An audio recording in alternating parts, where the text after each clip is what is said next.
करवा चौथ का त्योहार सुहागिन महिलाओं का त्योहार है। इस दिन महिलाएं पूरे दिन व्रत रखकर अपने पति की लंबी उम्र की कामना करती हैं। हिंदू धर्म में करवा चौथ का बहुत महत्व बताया गया है।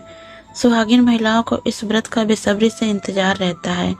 अपने पति की लंबी उम्र के लिए महिलाएं इस व्रत को रखती हैं। इस दिन महिलाएं पूरे दिन निर्जला रहती हैं। रात के समय चांद की पूजा करने के बाद इस व्रत को खोला जाता है। इस व्रत को लेकर हर किसी के मन में कई प्रकार के सवाल होते हैं। यहाँ आगे कुछ ऐसे ही सवालों के जवाब दिए गए हैं। जैसे इस व्रत के दौरान कुछ ऐसी चीजें होती हैं जो दंपति को नहीं करनी चाहिए, इससे वैवाहिक जीवन को नुकसान होता है।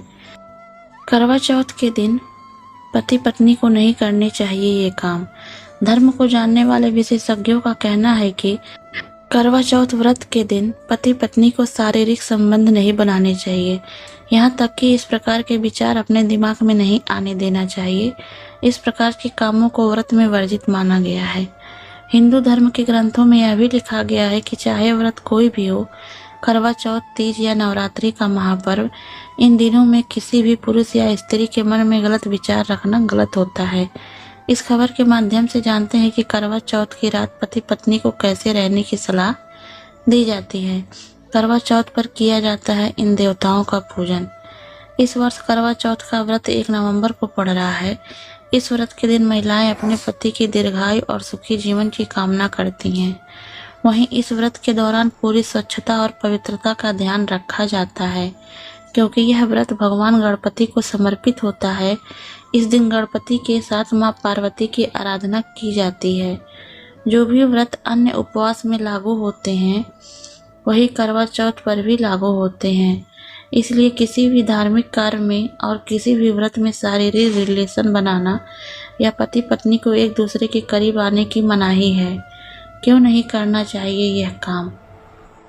कहा जाता है कि दंपति व्रत के समय यदि शारीरिक संबंध बनाए तो पाप के भागीदार बन जाते हैं। ऐसा करने पर व्रतियों का उपवास भंग हो जाता है, क्योंकि रात 12 बजे वही तारीख वही दिन चलता है। ऐसा करने से गजानन नाराज हो सकते हैं। करवा चौथ व्रत है तो उनको इन बातों का ध्यान रखना चाहिए। पहली बार व्रत कर रही महिलाएं या लड़कियां घर के पूजा स्थल पर या मंदिर पर पूजा कर सकती हैं। दूसरा है, पूजा के लिए करवा कैलेंडर का इस्तेमाल पूजा स्थल पर करना चाहिए। तीसरा है, पूजन के समय चेहरा पूर्व दिशा की ओर होना चाहिए। चौथा है, व्रती को करवा चौथ के दिन उजला कपड़ा पहनने से बचना चाहिए। पांचवा है, लाल और पीले रंग का वस्त्र पहनना अच्छा माना जाता है।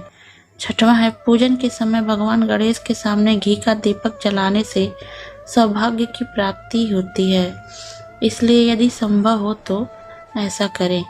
सातवां है, गणेश जी को पीले रंग का वस्त्र और हल्दी की गांठ अर्पित करें। आठवां है, महिलाएं सुहाग सामग्री जैसे चूड़ी, बिंदी, सिंदूर आदि इन चीज़ों को दान करें। भूल कर भी इन चीज़ों को कचड़े में नहीं फेंकें। नौवां है, इस दिन 16 श्रृंगार करके पूजन करना चाहिए। वीडियो पसंद आया हो तो लाइक करें। धन्यवाद।